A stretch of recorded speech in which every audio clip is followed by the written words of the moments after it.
The 7.2 quick check asks you to go use your own little chart of reduction potentials to solve these questions. So I had to copy down for myself two of these numbers that I think I'm going to use, and there they are right there. So the first question is saying a galvanic cells constructed from lead and lead nitrate and chromium nitrate. So that's lead 2 plus and chromium 3 plus, and I looked those up. Now be careful because there were a lot of different little chromium ones, so I had to find chromium 3 plus going to chromium neutral, because those are the two species that were involved. Okay, now just looking at those two, I already know the larger one is the one that is going to go forward, that the smaller one of these two is going to be the one that goes in reverse. Okay, this is going to be reduction, and I know that this is going to be oxidation. I know that my reduction is going to be my cathode, and I know that my smaller one is going to be my anode, written backwards. So that I get just from looking at these two values right here. Okay, next thing here is, so my anode reaction is going to be chromium turning into Cr3 plus and 3 electrons. And I know that my cathode reaction is going to be Pb2 plus, picking up 2 electrons and become Pb metal. So that part's right there. Okay, next thing I know that I have two beakers, and each beaker is going to have a little piece of metal, and that this on the left is going to be a solution of 1 molar chromium ions, chromium nitrate, and on the right I'll have 1 molar lead ions, lead nitrate, and this is going to be a piece of lead metal in my lead solution and a piece of chromium metal in my chromium solution. Okay, next thing I know I'm going to have a salt bridge, and I don't really need to give much detail about that. I'm just going to indicate that I know there's a salt bridge. Now if somebody asks what's in there, I'd say potassium nitrate. And I think that's everything. It says write the equations for the half reactions and overall reactions, sketch the cell. I think we've done that. Officially there would be some kind of a wire or something connection between these, and if somebody asks, the electrons are going to move from the anode to the cathode. Okay, that's going to happen. If I were to put a voltmeter in, I'd put it right here, okay, in the middle. And I don't know if this ever come up, but the idea is that if you do put a voltmeter in, the electrons are not allowed to flow.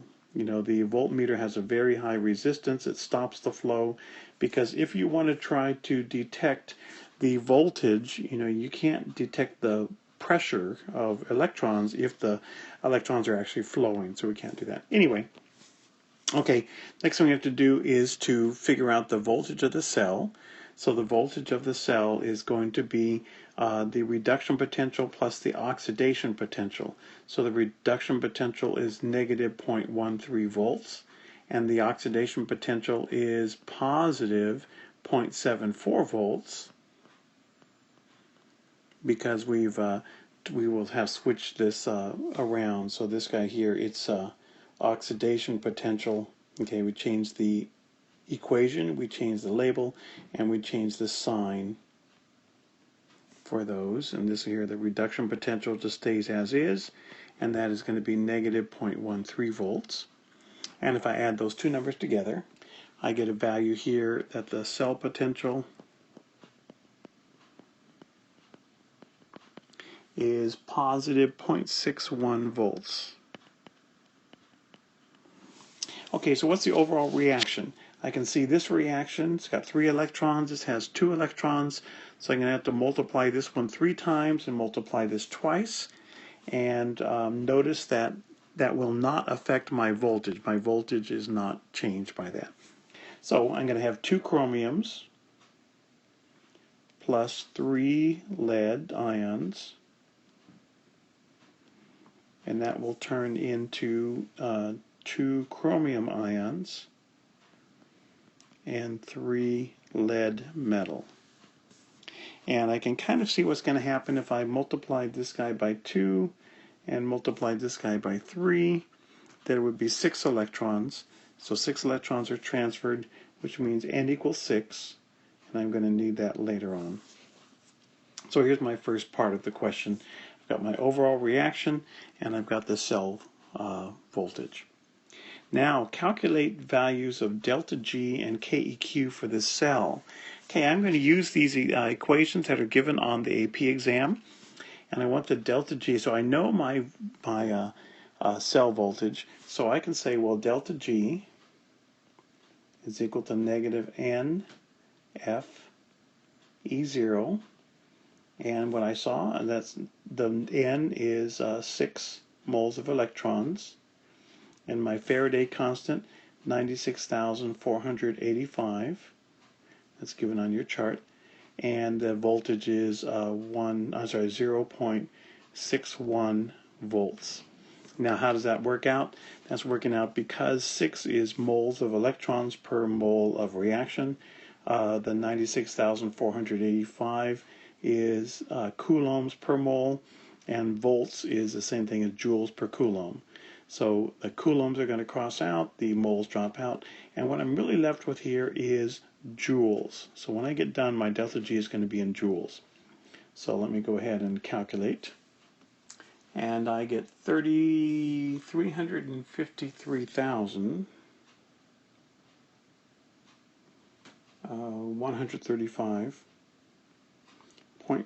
joules, way too many significant figures.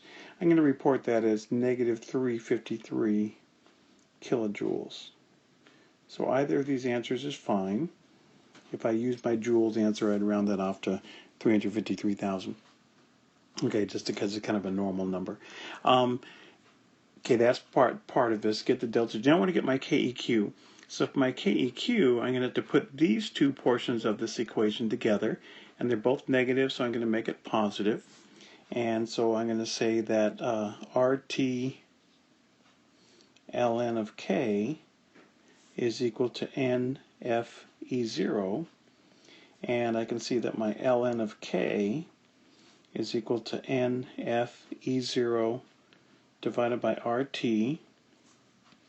And so let me go ahead and get a value for that. So again, I have 6 moles of electrons, 96,485 coulombs per mole of electrons, and I have 0.61, okay, and that's joules per coulomb, divided by 8.314 joules per mole Kelvin, and the temperature is 298 Kelvin. Okay, so if I do all my units, everything's going to cancel, and so I get a value here of 142. Okay, 142.5. Let's leave that in. Okay, so what is my actual value? So get E of both sides. So K, my KEQ, is going to be E to the 142.5, which comes out as 7.96 times 10 to the 61. Okay, a huge number. Okay, so I'm not worried about my significant figures. I'm just doing everything pretty much to 3. So this is one value here, my KEQ, very large number.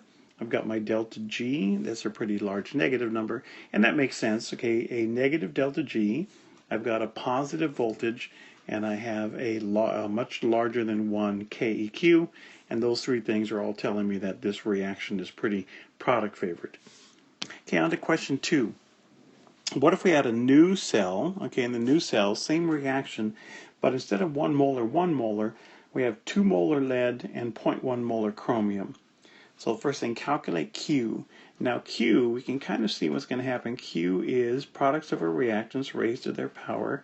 So it's the concentration of Cr3 plus quantity squared over the concentration of Pb2 plus quantity cubed. So what's the Q for this? Okay, I'm going to use 2 molar for my lead,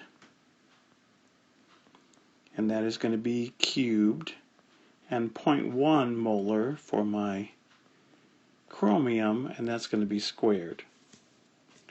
And when I do all of that, I get a value of my Q of 0.00125, and that sounds right. Okay, so calculate the value of Q for the non-standard cell. Predict whether the voltage of this new cell will be greater than, less than, or equal to the standard voltage. Okay, well the idea here is if my Q is smaller than Q at standard, okay, so Q standard voltage is going to be, everybody is 1 molar, so it's going to be 1 molar squared over 1 molar cubed. Okay, so definitely it's going to come out to be 1. This number is smaller than that, and so my voltage will be greater. So predict whether it will be greater than, so my new cell voltage will be greater than the standard cell voltage. So my standard cell voltage is 0.61. It's going to be something larger than that. Okay, now the letter part C is really trying to get to the gist of why that's true, and the idea is the line below represents the continuum of the composition of reaction mixture in terms of the reaction quotient Q, where the left end is a mixture, it's 100% reactants, so that means that the Q is going to be 0 because it's 0 products over reactants. And the right is 100% products, so everything has turned into products. So it's going to be a really huge number. It's a large number divided by 0, basically infinity. So we're going to indicate the KEQ, the Q standard, and the Q for the non-standard cell. So we have figured out KEQ. We found out that that is 10 to the, let's go back. Okay, that was 10 to the 61. Okay, so 10 to the 61, so a huge number. So this is my KEQ way over here. Okay, then I know that my Q is going to be 0. So here's Q, this is Q standard. I'm sorry, Q, I didn't say, I said 0, I meant 1. Okay, where everything is 1 molar. Okay, then my other one here, I'm going to choose another color. Let's go blue. Okay, then my Q under these conditions, 2 molar and 1 molar, is actually over here somewhere, so this is Q, where it was 0.00125. And the idea is, since I am farther from equilibrium, then there's going to be a greater driving force for this reaction to occur, and so I'm going to get a voltage that is larger than what I would have at standard. So my standard voltage was 0.61. Okay, but my blue voltage, let's say, is going to be something larger than 0.61. Finally, let's go ahead and just calculate what that voltage is going to be.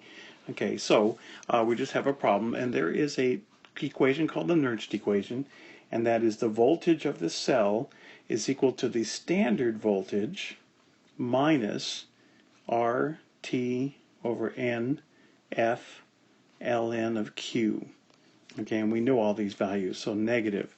Okay, R is 8.314, and that's joules per mole Kelvin, times 298 Kelvin, divided by the number of moles, and again, remember back in the beginning, that was 6 moles of electrons for every mole of reaction, and Faraday's constant was 96,485, okay, and that was coulombs per mole of electrons. So if we get all those numbers in there, things are going to cancel, and times the natural log of Q, which we know is 0.00125. So that ln of that small number, less than 1, is going to be negative, so it's going to be negative times a negative, and we're going to end up with a positive value for this term, which means our voltage will be larger, which is what we said. The voltage will be larger than 0.61. We just want to see how much. So I know that this is 0.61 volts. Okay, minus, okay, let's calculate this.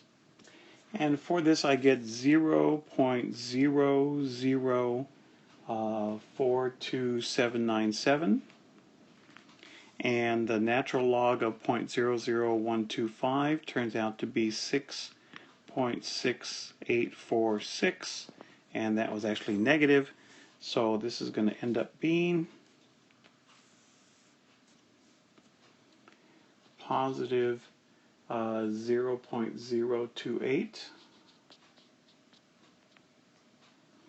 So 0.61 volts plus 0.0286, let's round that out to 0.03. So when I'm all done, it doesn't make that big of a difference. It's going to be 6.4 volts rather than 6.1 volts, and this is positive. And that is the quick check.